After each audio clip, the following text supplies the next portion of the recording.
Hello friends, welcome back to garden of GS. और आज के सेशन में लुसेंट के मॉडर्न हिस्ट्री हम कंटिन्यू करेंगे। पिछले सेशन में हमने स्वदेशी मूवमेंट तक कंप्लीट किया था और इस लेक्चर से 1893 से आगे का स्टार्ट करेंगे। 1893 में स्वामी विवेकानंद अमेरिका के शिकागो नगर पहुंचे थे और सितंबर 1893 में वहाँ पर हो रहे सर्वधर्म सम्मेलन में उन्होंने पहले ही दिन 2 मिनट का बोलने का समय दिया गया था। ये तो आप बहुत फेमस है, ये स्टेटमेंट, ये स्पीच आप सुने होंगे इनका। जैसे उन्होंने अपने वक्तव्य का संबोधन अमेरिका के भाइयों और बहनों के साथ शुरू किया, तो ये आप काफ़ी पढ़ चुके हैं इसके बारे में, कुछ एग्जाम पॉइंट ऑफ व्यू से आप जान ही रहे होंगे सारा। तो इसमें नेक्स्ट पॉइंट है 1893 में 14 वर्ष के बाद योगीराज अरविंद घोष की भारत भूमि पर वापसी हुई। ये कब हुई है? 1893 में। और 1872 से लेकर के 1950 तक ये रहे हैं। 1893 में उन्होंने एक लेखमाला न्यू लैम्प फॉर ओल्ड प्रकाशित किया था। 16 नवंबर 1893 का बता रहे हैं कि इस ईयर में क्या क्या हुआ था। इस ईयर में 16 नवंबर 1893 को एनी बेसेंट भारत आई थी। ये भी बहुत इंपॉर्टेंट है। वाराणसी में रहने लगी थी। उन्होंने भारतीयों से कहा, मैं हृदय से तुम्हारे साथ हूँ और संस्कृति से भी मैं तुम्ही लोगों में से एक हूँ। 1893 में महात्मा गांधी अब्दुल्ला सेठ नामक व्यापारी के मुकदमे में साउथ अफ्रीका गए थे। तो ये पॉइंट इंपॉर्टेंट हो गया। एनी बेसेंट भारत आई थी और महात्मा गांधी गए थे यहाँ से। क्रांतिकारी गतिविधियों की दृष्टि से भी 1893 का वर्ष महत्वपूर्ण है। नासिक में चापेकर बंधु ने, इंपॉर्टेंट है बहुत ज़्यादा ये, society for the removal of obstacle to the Hindu religion स्थापित किया था इन्होंने। तो ये पॉइंट भी बहुत इंपॉर्टेंट रहा है कि इन्होंने क्या किया था। नासिक में चापेकर बंधु ने एक गुप्त संस्था थी, society for the removal of obstacle to the Hindu religion, इसको स्थापित किया। फिर बंगाल में, और इतनी ये सारी चीज़ें जो हुई थी 1893 में हुई थी। तो आप ध्यान रखेंगे क्या क्या। एक तो नासिक में एक संगठन समिति जो बनी, गुप्त संस्था थी। एनी बेसेंट भारत आई। महात्मा गांधी साउथ अफ्रीका गए और जो है अरविंदो घोष का शुरुआत हुई। और जो विवेकानंद जी हैं ये साउथ वहाँ पे गए थे अमेरिका, और वहाँ पे उन्होंने शिकागो में अपना भाषण दिया था। बंगाल में क्रांतिकारियों का पहला प्रमुख जो संगठन था वो क्या थी? अनुशीलन समिति। पहला प्रमुख ध्यान रखना है। और इसकी स्थापना 24 मार्च 1903 को हुई थी। संस्थापकों के अनुरोध पर बैरिस्टर प्रथम नाथ मित्र, जिसको पी मित्र बोलते हैं, उन्होंने इसका नेतृत्व संभाला था। तो संस्था का नाम क्या है? अनुशीलन समिति। इसका मुख्यालय कलकत्ता में था। अब बंगाल में है, बंगाल में ज़्यादातर कलकत्ता में। इसी वजह से इन लोगों ने बंगाल विभाजन भी बाद में कर दिया था, क्योंकि वो ये देख रहे थे कि जितनी क्रांतिकारी गतिविधियां हैं उनमें से ज़्यादातर जो है वो बंगाल में ही हो रही हैं।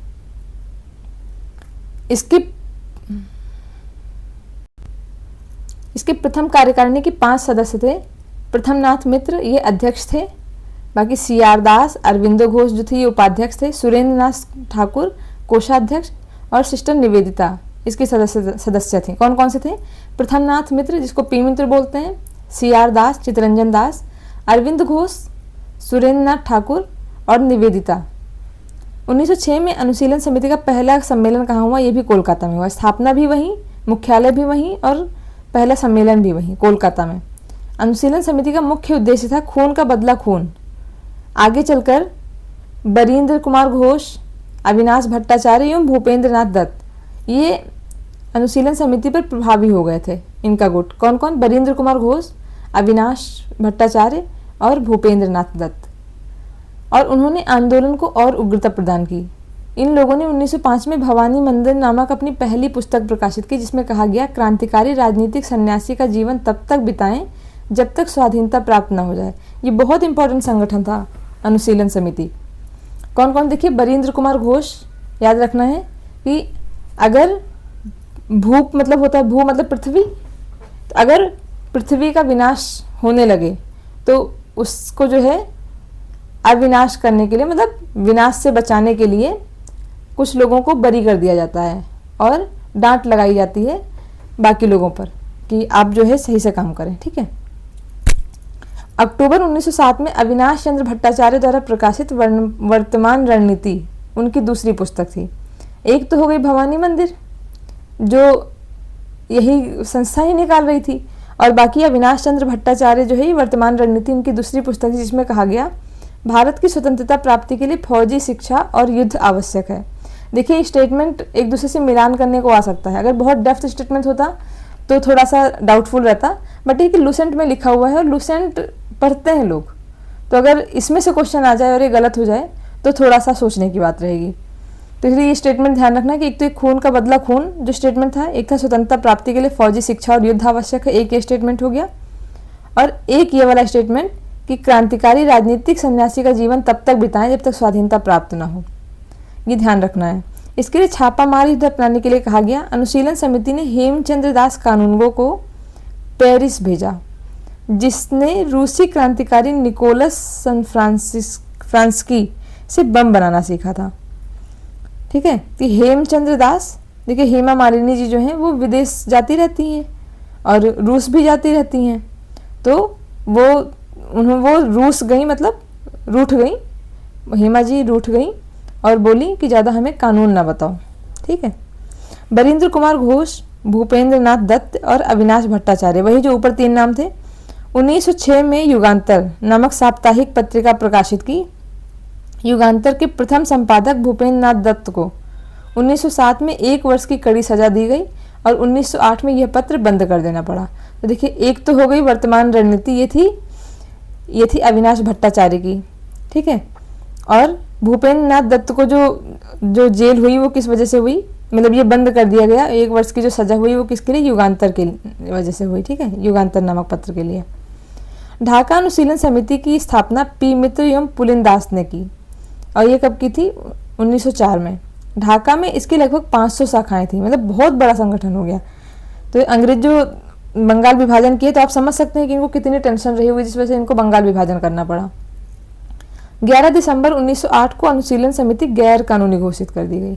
ठीक है, ये आप समझ रहे होंगे गैर कानूनी क्यों घोषित किया गया, क्योंकि इसकी गतिविधियां बहुत ज़्यादा बढ़ रही थी और ब्रिटिश को ये भयभीत कर रही थी, इसलिए इन्होंने क्या किया, इसको गैर कानूनी ही घोषित कर दिया। प्रफुल्ल चाकी और खुदीराम बोस, कौन कौन, प्रफुल्ल चाकी और खुदीराम बोस, इन्होंने 30 अप्रैल 1908 को मुजफ्फरपुर के जज किंग्सफोर्ड की हत्या का प्रयत्न किया और गलती से बम कैनेडी की गाड़ी पर गिरा दिया, जिससे 2 महिलाओं, इसमें प्रिंगले की पत्नी और बेटी की मृत्यु हो गई। चाकी ने, अब देखिए 2 नाम है, क्या नाम है 2, एक सेकंड, 2 नाम दिए गए हैं, प्रफुल्ल चाकी और खुदीराम बोस। इसमें देखिए खुदी जिनके नाम में है उन्होंने खुदकुशी नहीं की है, जिनके नाम में प्रफुल्ल है उन्होंने क्या किया, आत्महत्या कर ली। किसने, प्रफुल्ल चाकी ने आत्महत्या कर ली और खुदीराम बोस को 18 वर्ष की अवस्था में फांसी दे दी गई। मतलब खुदीराम बोस खुद ही फांसी पर चढ़ गए और प्रफुल्ल चाकी मतलब प्रफुल्लित होकर के इन्होंने आत्महत्या कर ली, चाकू मार के आत्महत्या कर ली। ठीक है, भारत का गजेटियर के अनुसार अनुशीलन समिति की स्थापना 1906 में बरिंद्र कुमार घोष ने की थी। तो ये क्वेश्चन आ सकता है कि अनुशीलन समिति की स्थापना किसने की थी, अनुशासन से बरी कर दिया गया। ठीक है, 1906। खुदीराम बोस बंगाल के क्रांतिकारियों के युगांतर दल के सक्रिय सदस्य थे। ये वही बात हो रही है जो प्रफुल्ल चाकी और खुदीराम बोस वाली। तो खुदीराम बोस को जो है फांसी दी गई थी और प्रफुल्ल चाकी ने आत्महत्या की। युगांतर दल के नेता बरिंद्र कुमार घोष थे। और अभी बरिंद्र कुमार घोष ने क्या बताया है, अनुशीलन समिति की स्थापना कब की, 1906 में की। अलीपुर षड्यंत्र केस, देखिए इस तरह की जो घटनाएं होती हैं वो कभी कभी सीक्वेंस लगाने को आ जाती हैं कि पहले से लेकर के बाद तक बताना होता है कि कौन सी घटना कब हुई है। तो जिसमें आ जाएगा कि अनुशीलन समिति की स्थापना, फिर अलीपुर षड्यंत्र केस, फिर और भी ऐसे आगे अभी आप बहुत सारे केस पढ़ेंगे, लाहौर काकोरी कांड पढ़ेंगे और जिसमें बहुत सारे लोगों को फांसी दी गई थी, फिर भगत सिंह वाला केस पढ़ेंगे। तो ऐसे करके सीक्वेंस आता है। 18 मई 1908 को कलकत्ता के अलीपुर अदालत में 31 व्यक्तियों को अवैध शस्त्र रखने के कारण पेश किया गया। इन व्यक्तियों को अवैध शस्त्र रखने के कारण गिरफ्तार किया गया था। 19 अगस्त 1908 को 30 आदमियों को सेशन जज के सुपुर्द किया गया और 7 सितंबर 1908 को 7 और आदमियों को इस मुकदमे में शामिल किया गया। यही मुकदमा अलीपुर षड्यंत्र केस के नाम से प्रसिद्ध है। कौन सा, यही वाला कि इतनों को जो है 30 आदमियों को सेशन जज के सुपुर्द किया गया 7 सितंबर को, 19 अगस्त को, फिर 7 सितंबर को 7 और आदमियों को शामिल किया गया। इस केस के सरकारी गवाह कौन थे, नरेंद्र नाथ गोसाई को अलीपुर जेल में सत्येंद्र नाथ घोष एवं कन्हाई लाल दत्त ने गोली मार दी। देखिए गोली तो मार ही देंगे, मतलब मैं हिंसा को बढ़ावा नहीं दे रही हूँ, प्रमोट नहीं कर रही हूँ, लेकिन सरकारी गवाह कौन बना? एक भारतीय बना, ठीक है। तो अब बाकी लोग तो चिढ़े ही रहेंगे, सत्येंद्र जिनकी वजह से, जिन गवाह की वजह से ही जो है इतने लोग पकड़े गए। इसके लिए दोनों को फांसी की सजा सुनाई गई, किसको? सत्येंद्र नाथ घोष और कन्हैयालाल दत्त को। बरिंद्र कुमार घोष, उल्लासकर दत्त, हेमचंद्र दास, उपेंद्र नाथ बनर्जी को आजीवन काला पानी की सजा दी गई। बाकी लोग को 10 वर्ष, 7 वर्ष और 5 साल की सजा दी गई। इस मुकदमे में अरविंद घोष छोड़ दिए गए तथा तब इन्होंने क्रांतिकारी क्रियाकलापों से अलग होकर के, मतलब ध्यान रखना है, जो अरविंद घोष हैं वो इसी अलीपुर षड्यंत्र केस में ही जेल गए थे, फिर उनको छोड़ दिया गया और फिर वो जब छूट गए तो पांडिचेरी में जाकर के बाद में उन्होंने संन्यास ले लिया और पांडिचेरी में अपना आश्रम और एक विलेज स्थापित किया उन्होंने। अरविंद घोष, तो अरविंद जी जो हैं वो खुद ही घोषणा कर देते हैं, औरों के सहारे नहीं रहते हैं। महाराष्ट्र में विनायक दामोदर सावरकर ने 1904 में अभिनव भारत नामक संस्था स्थापित की। ये विनायक दामोदर सावरकर जो है, इन पर मूवी भी बनी है, इनको वीडी सावरकर इन शॉर्ट बोलते हैं, शॉर्ट में क्या बोलते हैं? वीडी सावरकर। तो इन्होंने कौन सी संस्था बनाई? अभिनव भारत। कब? 1904 में। और अनुशीलन समिति बरिंद्र कुमार घोष 1906। अभिनव भारत संगठन के सदस्य P.N. वापट बम बनाने की कला सीखने के लिए पेरिस गए थे। देखिए उसमें हेमचंद्र कानूनगो गए थे, कहाँ पर? वो गए थे रूस, और इसमें P.N. वापट बम बनाने के लिए कहाँ गए? पेरिस गए। दामोदर सावरकर, विनायक मतलब वीडी सावरकर के बड़े भाई गणेश सावरकर ने देशभक्ति से पूर्ण कुछ कविताओं की रचना की थी, जिस कारण नासिक के जज जैक्सन ने उन पर राजद्रोह का आरोप लगाकर 8 जून 1909 को आजीवन निर्वासन का दंड दिया। इस सजा को सर्वथा अनुचित मानकर अभिनव भारत ने जैक्सन से बदला लेने का विचार किया, क्योंकि उन्होंने कविता लिख दी और सोचिए कविता लिखने की वजह से उन पर राजद्रोह का आरोप लगा करके आजीवन जेल भेज दिया। मतलब कविता लिखने की वजह से कोई जेल भेज दिया और भी आजीवन। तो उन्होंने फिर बदला लेने का विचार किया। जैक्सन के विदाई समारोह में 21 दिसंबर 1909 को की रात नासिक के विजयानंद थिएटर में एक मराठी नाटक शारदा का मंचन हो रहा था। ज्यों ही जैक्सन इसे देखने के लिए फाटक पर पहुंचा, अनंत लक्ष्मण कन्हरे ने उसे गोली मार दी। जैक्सन की हत्या के अभियोग में अनंत लक्ष्मण कन्हरे, कृष्णजी गोपाल कर्वे और विनायक नारायण देशपांडे को 1911 में फांसी दे दी गई। और ये किस समिति से संबंधित थे? अनुशीलन समिति से। बाल गंगाधर तिलक का जन्म 23 जुलाई 1856 को महाराष्ट्र के रत्नागिरी में हुआ। 1881 में उन्होंने साप्ताहिक पत्र मराठा अंग्रेजी में था और केसरी मराठी में था, क्योंकि अब देखिए दोनों में मराठा, इनके कुल मिला के दोनों पत्रों में आना था। तो एक में मराठी भाषा आनी थी और दूसरे में मराठा नाम ही रख दिया इन्होंने। मतलब मराठी भाषा किसमें? केसरी में, और मराठा किसमें? अंग्रेजी में। नाम के 2 पत्रों द्वारा नवजागरण आरंभ किया गया। तिलक ने 1893 में गणपति एवं 95 में शिवाजी उत्सव मनाया। अभी 1893 की बात हो रही थी ना पीछे, जिसमें बहुत सारा था कि एनी बेसेंट भारत आई, गांधी जी गए और विवेकानंद जी ने वहाँ पे भाषण दिया। तो 1893 में एक और चीज़ क्या हुई है? तिलक ने गणपति उत्सव मनाने की बात की, और 1895 में शिवाजी उत्सव। बाल गंगाधर तिलक पहले कांग्रेसी नेता थे जिन्होंने देश के लिए कई बार जेल की यात्रा की। 1897 में राजद्रोह के आरोप में 18 मास की कारावास हुई, और फिर 1908 में राजद्रोह के आरोप में फिर से इनको, मतलब पहले तो 1897 में, फिर 1908 में, मतलब ऐसे करके कई बार अभी लिखा है ना कि फिर 1908 से लेकर के 1914 तक ये बर्मा के मांडले जेल में 6 वर्ष काटने पड़े। और तिलक को सजा सुनाने वाले जज का नाम दावर था। वेलेंटाइन शिरोल ने अपनी पुस्तक इंडिया अनरेस्ट में तिलक को भारतीय अशांति का जनक कहा है। बहुत बड़ा स्टेटमेंट दिया है, जिसके लिए तिलक ने उन पर मानहानि का मुकदमा किया। ऑब्वियस सा करेंगे ही, क्योंकि भारतीय अशांति के जनक थोड़े ना थे। अंग्रेजों के अकॉर्डिंग उनको लगता था कि अशांति फैला रखी है, क्योंकि उनके लिए चैलेंजिंग था इनको पकड़ना और इनको रोक पाना, इसलिए उनके लिए अशांति के जनक हो गए। लेकिन भारतीयों के नज़रिए से देखें तो उनके लिए तो बहुत अच्छा ही काम कर रहे थे। प्लेग के समय की ज्यादतियों से प्रभावित होकर पूना के चापेकर बंधु कौन कौन? दामोदर और बालकृष्ण ने 22 जून 1897 को प्लेग अधिकारी रैंड और एयर्स्ट की हत्या कर दी गई। किसने? देखिए चाप खाते हैं ना, तो जब चाप खाते हैं तो चाप खाने के लिए लोग रेडी रहते हैं। और चाप जब फ्राई होता है तो उस टाइम देखिए हवा में, मतलब एयर में उसकी खुशबू फैल रही होती है जब चाप बन रहा होता है। तो और लोग क्या करते हैं, बाल जो रहते हैं, मतलब बच्चे बहुत ज़्यादा वहाँ पर खा रहे होते हैं, तो बाल सब बालक जुटे होते हैं खाने के लिए, और वो दाम देते हैं, मतलब पैसा देते हैं और खाते हैं।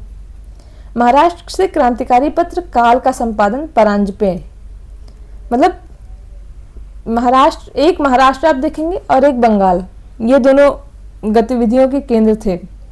तो परांजपे काल मतलब कोई बोलेगा कल पराजित नहीं होंगे, ठीक है। 1905 में लंदन में श्यामजी कृष्ण वर्मा ने India home rule league society की स्थापना की। किसने? 1905 में लंदन में श्यामजी कृष्ण वर्मा ने इंडियन होम रूल लीग की सोसाइटी की स्थापना की। और श्यामजी कृष्ण वर्मा को क्रांतिकारियों का पिता कहा जाता है। ये बहुत बड़ा स्टेटमेंट है, क्योंकि क्रांतिकारियों का पिता श्यामजी कृष्ण वर्मा को आप नहीं सोच पाएंगे। हम यही सोचते रह जाएंगे, तिलक हो सकते हैं, लाला लाजपत राय हो सकते हैं, अरविंदो घोष हो सकते हैं, या कोई और हो सकता है, लेकिन श्यामजी कृष्ण वर्मा नहीं। तो इसको आप ऐसे याद कर सकते हैं। देखिए कृष्ण भगवान थे, वो कृष्ण भी थे, श्याम भी थे, और क्रांतिकारियों का पिता, क्योंकि देखिए पांडवों को जिताने में सबसे बड़ा रोल किसका था? कृष्ण जी का था। तो उनकी नीति जो थी उसी के माध्यम से वो जीत पाए थे। तो ऐसे आप याद कर सकते हैं, हालांकि उसका कृष्ण भगवान से लिंक नहीं है।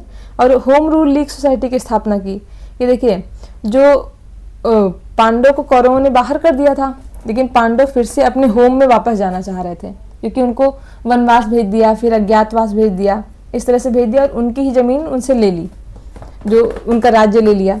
तो अब फिर से वो होम रूल करना चाह रहे थे। तो कृष्ण भगवान जो है उनको होम रूल करवाने के लिए कहाँ गए? तो समझ लीजिए कि लंदन गए। और ये समझ लीजिए जंगल से याद कर सकते हैं कि होम रूल के लिए वो पहले जंगल में थे, कि हम ये सब पूरा करके फिर जाएंगे अपना, और 5 से याद कर लेंगे पांडव कि हम फिर से अपना होम रूल लीग प्राप्त करने के लिए जाएंगे। तो उसकी स्ट्रेटजी उन्होंने कहाँ बनाई? जंगल में ही रह करके बनाई, ठीक है। तो जंगल का मतलब लंदन से याद रखना है। अवनींद्रनाथ में Indian society of oriental arts की स्थापना की, जिससे प्राचीन भारतीय कला एवं संस्कृति का संरक्षण एवं विकास हुआ। किसकी बात हो रही है? अविन्द्रनाथ टैगोर। ये रविन्द्रनाथ टैगोर जी के भाई हैं। 1906 में Indian society of oriental arts की स्थापना की। और क्या बोल रही है? भारतीय कला एवं संस्कृति का संरक्षण होगा। देखिए Indian society of oriental arts से ऑब्वियस सा है कि भारतीय कला एवं संस्कृति संरक्षण का विकास होगा, ठीक है। और 1906 ध्यान रखना है, 1906 में और क्या हुआ था? अनुशीलन समिति। उसी टाइम पे रविन्द्रनाथ टैगोर जी के भाई से याद रहेगा कि वो भी जो है देखिए लिटरेरी साहित्य को बढ़ावा दे रहे थे, तो इन्होंने कला एवं संस्कृति को बढ़ावा दिया। नेक्स्ट है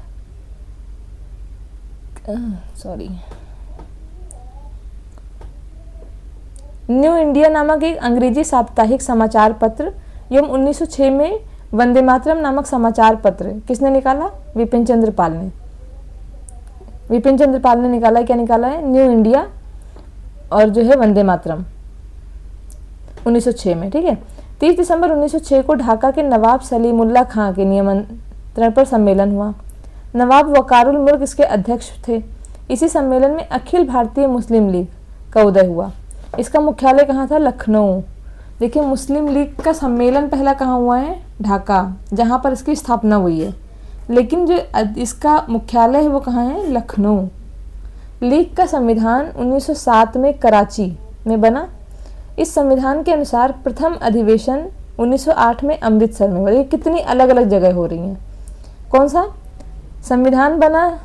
1907 में कराची में, नींव पड़ी थी ढाका में, मुख्यालय लखनऊ में, और प्रथम अधिवेशन अमृतसर में। इसकी अध्यक्षता सैयद इमाम ने की थी। इसी अधिवेशन में आगा खां को मुस्लिम लीग का अध्यक्ष बनाया गया था। इसमें पहला जो अधिवेशन हुआ अमृतसर। तो अमृत किसको मिलेगा? जो आगे आगे चलेगा, ठीक है। तो मतलब क्या हो गया कि अमृतसर का सम्मेलन अधिवेशन हुआ, वो भी प्रथम, और उसी में आगा खां को अध्यक्ष बना दिया गया। इसी अधिवेशन में मुस्लिमों के लिए अलग से निर्वाचक मंडल की मांग की गई। कब? 1908 में मांग की गई, और 1909 में मॉडले मिंटो जो रिफॉर्म आया, सुधार आया, उसमें इसको एक्सेप्ट कर लिया गया। मतलब 1 साल भी नहीं लगा और एक्सेप्ट। मुस्लिम लीग ने बंगाल विभाजन का समर्थन कर दिया। अंग्रेज और खुश हो गए, क्योंकि उन्हें चाहिए यही था कि एक कोई पक्ष ऐसा मिले जो उनकी गलत भी नीतियों का साथ दे सके, और वो उनको मिल गई। 1908 में मुस्लिम लीग की एक शाखा लंदन में भी खोली गई, जिसे सैयद अमीर अली ने स्थापित किया। अब लंदन में कौन स्थापित करेगा? जो अमीर होगा, तो अमीर अली। और ये कब खोली गई? 1908 में, जब यहाँ पहला अधिवेशन हुआ तो उन्होंने बोला आप एक शाखा बंगाल में खोलो और हम आपको पृथक निर्वाचन, वहाँ लंदन में खोल दो और हम आपको पृथक निर्वाचन दे देंगे। भीकाजी रुस्तम कामा भारतीय मूल की फ्रांसीसी नागरिक थी, जो जर्मनी के स्टुटगार्ट शहर में 22 अगस्त 1907 को आयोजित 7वीं अंतर्राष्ट्रीय कांग्रेस में तिरंगा फहराने के लिए जानी जाती हैं। ये बहुत बड़ी चीज़ थी, क्योंकि इसमें क्या हुआ था कि भीकाजी कामा ये कहाँ पर फ्रांस, मतलब भारतीय मूल की, लेकिन ये फ्रांसीसी नागरिक थी। एक चीज़, जर्मनी के स्टुटगार्ट शहर में 7वीं अंतर्राष्ट्रीय कांग्रेस हुई थी, वहाँ पर उन्होंने तिरंगा फहराया था। कब? 1907 में। मतलब इधर मुस्लिम लीग की स्थापना हुई है। कब हुई है मुस्लिम लीग की स्थापना? 1906 में। और साथ में क्या हुआ? इसका संविधान बना कहाँ पे? कराची में। और उसी साल यहाँ जर्मनी में भीकाजी कामा झंडा फहरा रही हैं, तिरंगा। और ये विदेशी धरती पर राष्ट्रीय ध्वज फहराने की पहली घटना है। इनके माता पिता पारसी थे। इन्होंने दादा भाई नौरोजी की निजी सचिव के रूप में भी काम किया था। किसने? मैडम भीकाजी कामा ने। 1 जुलाई 1909 को मदन लाल धींगरा ने विलियम कर्जन वाइली को गोली मारकर हत्या कर दी। 16 अगस्त 1909 को मदन लाल धींगरा को मृत्युदंड दिया गया। देखिए इसको कैसे याद करेंगे? कर्जन वाइली बोलते हैं भाई कर्जा लिए हो तुम, मतलब कर्जा लिए हो भाई वाइली, और थोड़ा ढंग से पेश आओ। ठीक है, थोड़ा ढंग से मतलब धींगरा से पेश आओ। तो वो बोलते हैं नो नो, मतलब 1909। ठीक है। 1910 में यूएसए के सिएटल में यूनाइटेड इंडिया हाउस की स्थापना हुई। कहाँ पे? सिएटल में United India House 1910। Morley Minto आ चुका 1909 में। अब 1910 में क्या हो गया? यहाँ पे इंडिया हाउस की स्थापना हो गई, यूनाइटेड इंडिया हाउस। और ये किसने की है? तारकनाथ दास और जीडी कुमार ने। तारकनाथ दास ने अमेरिका में फ्री हिंदुस्तान नामक समाचार पत्र की शुरुआत की थी। कहाँ पर? अमेरिका में फ्री हिंदुस्तान नामक, कि अमेरिका तो चाह ही रहा था कि हिंदुस्तान फ्री हो जाए। और ये किसने किया? तारकनाथ दास। देखिए जो तारक मेहता का उल्टा चश्मा आता है, उसमें वो लोग किसी को भी गुलाम बना के नहीं रखना चाहते हैं। वो चाहते हैं कि सब लोग फ्री रहें, बच्चे भी फ्री होकर के घूमते रहते हैं। तो क्या हो गया? तारकनाथ दास ने फ्री हिंदुस्तान नामक समाचार पत्र की शुरुआत की। और ये जो थे कोलंबिया यूनिवर्सिटी में राजनीति शास्त्र के प्रोफेसर थे। देखिए उसमें जो तारक मेहता है वो प्रोफेसर तो नहीं है, कवि हैं। तो कवि से आप थोड़ा सा लिंक कर सकते हैं कि उनको राजनीति की काफ़ी सारी जानकारी थी। और कोलंबिया को याद कर सकते हैं कि कॉल करके जेठालाल उनसे पूछते रहते हैं कि ये बताओ क्या हो गया, इस समस्या का क्या समाधान है, उस समस्या का। जीडी कुमार ने वैंकूवर में स्वदेश सेवक होम की स्थापना की। और जीडी को ऐसे याद कर सकते हैं कि जीडी मतलब ग्रुप डिस्कशन। जब बैंक की जॉब में, एसबीआई वगैरह की जो जॉब में जो उनका रिक्रूटमेंट का प्रोसेस है, जो भी सिलेक्शन का, उसमें बैंक की जॉब में क्या होता है? ग्रुप डिस्कशन भी करवाते हैं। इंटरव्यू के बाद ग्रुप डिस्कशन होता है। तो जीडी मतलब ग्रुप डिस्कशन। और वैंकूवर बैंक की जॉब में स्वदेश सेवक, ताकि हम अपने देशवासियों को सेवा दे सके। कहाँ? अपने होम में ही रह के। मतलब देखिए बैंक एक होम जैसा ही तो होता है, कि जिसमें बैंक में क्या देते हैं? होम लोन देते हैं। तो वही होम में बैठ करके स्वदेश सेवक की तरह हम काम करें। और एक गुरुमुखी समाचार पत्र का प्रकाशन किया। किसने? स्वदेश सेवक ने। वायसराय लॉर्ड हार्डिंग ने 1911 में दिल्ली में भव्य दरबार का आयोजन किया। ये कब किया था? इंग्लैंड के सम्राट आए थे जॉर्ज पंचम और उनकी पत्नी मेरी, ये आए थे यहाँ पर जब दिल्ली में भव्य दरबार का आयोजन हुआ था। इसमें 2 काम हुए थे, मैंने कल भी बताया था कि एक तो बंगाल विभाजन रद्द हो गया। बंगाल विभाजन हुआ कब था? 1905 में। और इसे रद्द कर दिया कब? ये 2011 में। ठीक है। दूसरा, बंगाली भाषी क्षेत्रों को मिला करके एक अलग प्रांत बनाया गया। मतलब आप सोच रहे हैं कि बंगाल विभाजन रद्द हो गया तो फिर पूरा बंगाल एक ही हो गया, फिर से तो नहीं, एक नहीं हुआ, बल्कि उन्होंने जो बंगला भाषी क्षेत्र था उसको मिला करके एक प्रांत बनाया। बस बिहार एक अलग राज्य बना जिसमें उड़ीसा भी शामिल था। वही कि बिहार वाला अलग क्षेत्र बना दिया जिसमें उड़ीसा भी हो गया, बाकी बंगला भाषी क्षेत्र अलग हो गया। राजधानी को, ये पॉइंट इंपॉर्टेंट है, कल मैंने ये 2 पॉइंट डिस्कस किया था आपसे, फर्स्ट पॉइंट और फोर्थ पॉइंट। राजधानी को कलकत्ता से दिल्ली स्थानांतरित करने की घोषणा हुई। घोषणा हुई है, याद रखिएगा, 1911 में, और 1 अप्रैल 1912 से दिल्ली भारत की राजधानी बन गई। ठीक है। 23 दिसंबर 1912 को रास बिहारी बोस ने दिल्ली में वायसराय हार्डिंग पर बम फेंका था। कब? 23 दिसंबर 1912 को रास बिहारी बोस ने वायसराय हार्डिंग पर बम फेंका, और ये हार्डिंग ही था जिसने दिल्ली दरबार का आयोजन कराया था। तो वो उससे नाराज हो गए, फिर उन्होंने बम फेंक दिया। इसमें 13 व्यक्ति गिरफ्तार हो गए। हार्डिंग मरे भी नहीं और 13 गिरफ्तार हो गए। इनमें प्रमुख कौन थे? मास्टर अमीचंद्र, दीनानाथ, अवध बिहारी लाल, बाल मुकुंद, मतलब बहुत सारे लोग थे।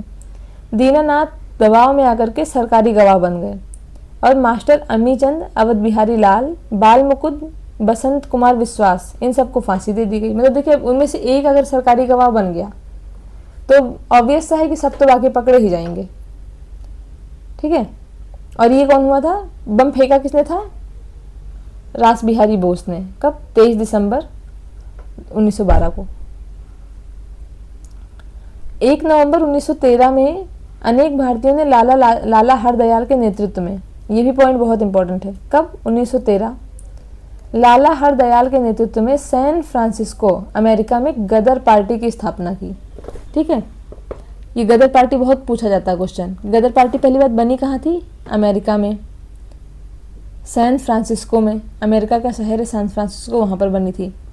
सोहन सिंह भाकना इसके प्रथम अध्यक्ष थे, और लाला हरदयाल इसके प्रथम मंत्री एवं काशीराम कोषाध्यक्ष चुने गए थे। तो पहली बात तो, अगर ये अध्यक्ष है तो ऑब्वियस है कि जब इसकी स्थापना हुई थी तो उसकी स्थापना के ये सदस्य शामिल थे।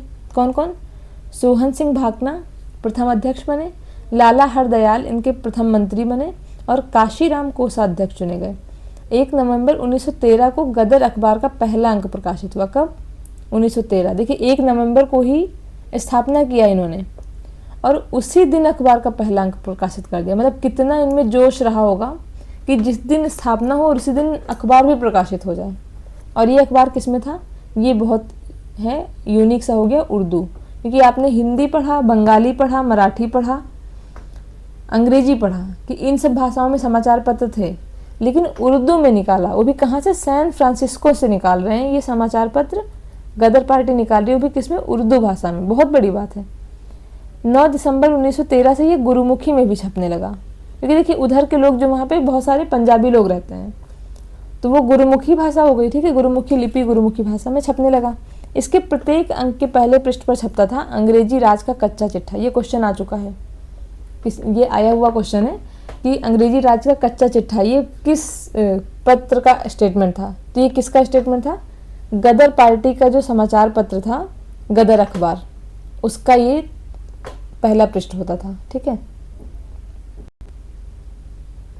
नेक्स्ट पॉइंट, कामागाटा मारू जापानी जहाज को बाबा गुरुदत्त सिंह ने किराए पर लिया था। ठीक है। एक जहाज था कामागाटा मारू। ठीक है। और ये जापान का जहाज था। ये घटना बहुत फेमस है। यह जलयान 351 व्यक्तियों के साथ 26 सितंबर 1914 को हुगली पहुंचा। स्थापना कब हुई है गदर पार्टी की? 1 नवंबर 1913। ठीक है। 13 गदर मच गया। ठीक है। तो 13 गदर मच गया, मतलब वही 13 और गदर पार्टी। ठीक है। तो ये हुगली कब पहुंचा? 1914 में।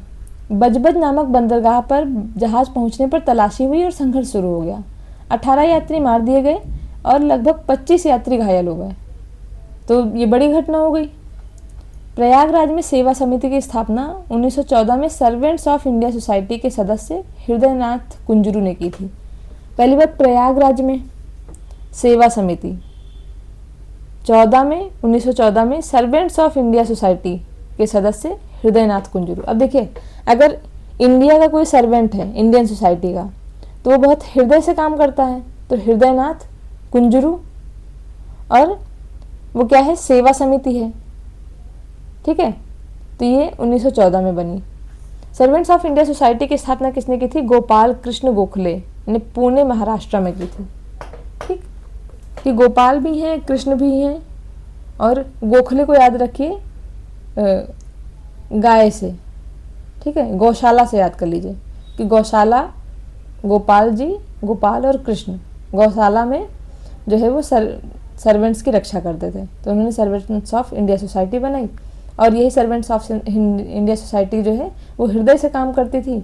तो हृदय नाथ कुंजरू इनके सदस्य ने क्या किया, एक सेवा समिति बना दी। कहाँ पे, प्रयागराज में। फिर 1915 में अंग्रेज सरकार ने कैसरे हिंद की उपाधि से गांधी जी को सम्मानित किया। देखिए अब इधर के ईयर बहुत इंपॉर्टेंट है सारे, क्योंकि अब सीक्वेंस लगाने को आएगा ऐसे ही क्वेश्चन में। अगर टफ क्वेश्चन बनाना हो तो इन्हीं में से कुछ भी उठा करके सीक्वेंस दे देंगे। फिर नेक्स्ट है कांग्रेस के लखनऊ अधिवेशन 1916 में। कांग्रेस का लखनऊ अधिवेशन हुआ था 1916, जिसकी अध्यक्षता किसने की थी, अंबिका चरण मजूमदार ने की थी। इन्होंने कांग्रेस के दोनों दलों में इस अधिवेशन में दो हुआ था कि मुस्लिम लीग और कांग्रेस ने मिलकर के एक संयुक्त समिति की स्थापना की। ये आप देख रहे हैं कि मुस्लिम लीग और कांग्रेस ने मिलकर के संयुक्त समिति की स्थापना की। दूसरा जो 1907 में नरम दल और गरम दल दो अलग विभाजित हो गए थे, जिसमें गरम दल ने अपना पार्टी छोड़ दी थी और नरम दल ही अब तक कांग्रेस चला रही थी। तो अब जो है वो 1907 के 16 के अधिवेशन में वो भी शामिल हो गए थे। तो इसमें आप देखेंगे कि मुस्लिम लीग के 1916 के लखनऊ अधिवेशन की अध्यक्षता मोहम्मद अली जिन्ना ने की थी। मोहम्मद अली जिन्ना ने, ये मुस्लिम लीग की बात हो रही है। और कांग्रेस अधिवेशन की अध्यक्षता किसने की थी, ये किया था अंबिका चरण मजूमदार ने। और इन्होंने मिलकर के एक संयुक्त समिति की स्थापना कर ली। जिन्ना और तिलक के विशेष प्रयास से ही 1916 में लीग और कांग्रेस के बीच में एक समझौता हुआ। इस समझौते में एक बड़ी चीज़ ये हुई थी कि जो 1908 में लीग ने पृथक निर्वाचन की मांग की थी मुस्लिमों के लिए, और 1909 के मॉडल मिंटो सुधार में उस पृथक निर्वाचन को मान्यता दे दी थी किसने, ब्रिटिश सरकार ने।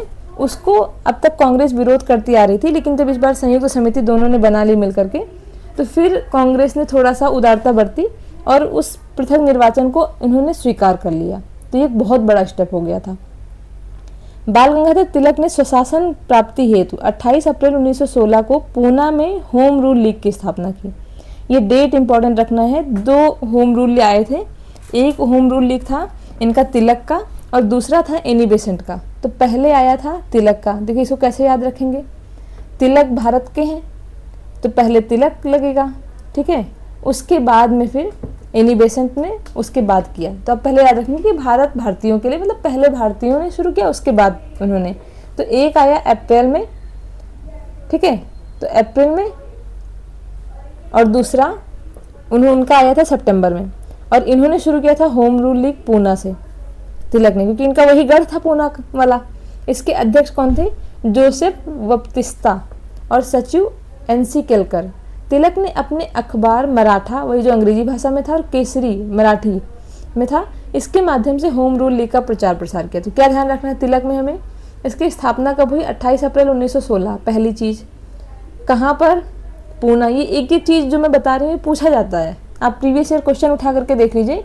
यही आया हुआ, इस वजह से मैं थोड़ा सा टाइम लेकर के पढ़ा रही हूँ, थोड़ा स्लो चल रही हूँ, बार बार रिपीट कर रही हूँ, लेकिन ये सिर्फ इसलिए है ताकि आपके माइंड में चला जाइए, क्योंकि जितना आप शॉर्टकट अपनाएंगे वो ध्यान में रह नहीं जाता है। आप थोड़ा टाइम दे करके पढ़ेंगे, वो लॉन्ग टर्म के लिए रह जाता है। टाइम भले उस टाइम में लग जाए, लेकिन बाद में दिमाग में रह जाता है लॉन्ग टर्म के लिए, और एक सबकॉन्शियस माइंड में रहता है, तो एग्जाम में क्वेश्चन क्लियर हो जाते हैं।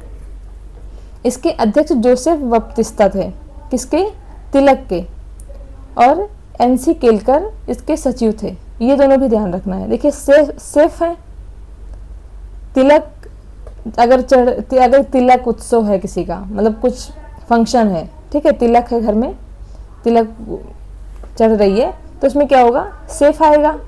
जो सेफ आएगा वो क्या करेगा, अध्यक्षता करेगा, मतलब खाना कौन बनाएगा, सेफ। और जो सेफ खाना बनाएंगे वही समझ लीजिए मेन हो जाता है, क्योंकि मेन खाना ही खिलाते हैं। और तो जो है वो पतीसा बनाते हैं, मतलब पतीसा एक मिठाई होती है, तो सेफ क्या करते हैं, पतीसा बनाते हैं कब, तिलक उत्सव में। और दूसरा, वो जब उनके पास जाते हैं लोग बुकिंग कराने के लिए, तो क्या बोलते हैं, सच्ची में कल है, मतलब सच्ची में कल फंक्शन है, तिलक उत्सव है, तो आपको आना है और आपको ये काम करना है, क्या, अध्यक्षता करनी है। जो सेफ हैं उनको अध्यक्षता करनी है बप्तिस्ता, ठीक है, जोसेफ बप्तिस्ता।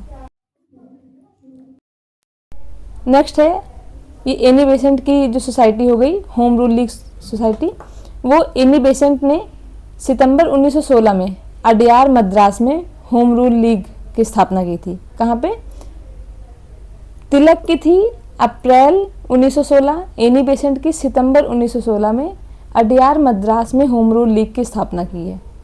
जॉर्ज अरुंडेल को सचिव बनाया, और उन्होंने किसको बनाया था बताना है। सचिव कौन थे? केलकर थे, इनके अरुंडेल। मोतीलाल नेहरू, जवाहरलाल नेहरू, सुब्रमण्यम अय्यर, जिन्ना, तेज बहादुर सप्रू सब इसी लीग से जुड़े हुए हैं। ठीक है। इस होम रूल लीग का प्रचार प्रसार एनी बेसेंट ने अपने दैनिक पत्र न्यू इंडिया तथा साप्ताहिक पत्र कॉमनवेल्थ में किया। देखिए इन लोग की न्यूज़पेपर भी बहुत इंपॉर्टेंट है। क्यों? क्योंकि देखिए जो तिलक थे उन्होंने भी दो अपने पत्र के माध्यम से प्रचार प्रसार किया। कौन सा? मराठा जो अंग्रेजी में था, केसरी जो मराठी में था। इन्होंने क्या किया? एनी बेसेंट ने, इन्होंने भी अपना जो डेली का पेपर था वो था न्यू इंडिया, और वीकली जो था वो कॉमनवेल्थ था। अब देखिए एनी बेसेंट को कैसे याद रखेंगे, ये वैसे हम बाद में जब सारे न्यूज़पेपर सबके याद कराएंगे, बुक्स और जो न्यूज़पेपर्स हैं तो उसमें याद करा देंगे इसको ट्रिक से। बट अभी भी देख सकते हैं कि देखिए एनी बेसेंट है, वो आई थी भारत, वो यहाँ की तो थी नहीं, तो उन्होंने भारतीयों से बोला कि अभी जैसा आप देख रहे हैं ना उससे हम इसको न्यू इंडिया बना देंगे। ठीक है, तो वो हो गया डेली, और वो डेली लोगों से कहती थी कि न्यू इंडिया एक दिन बना के रखेंगे।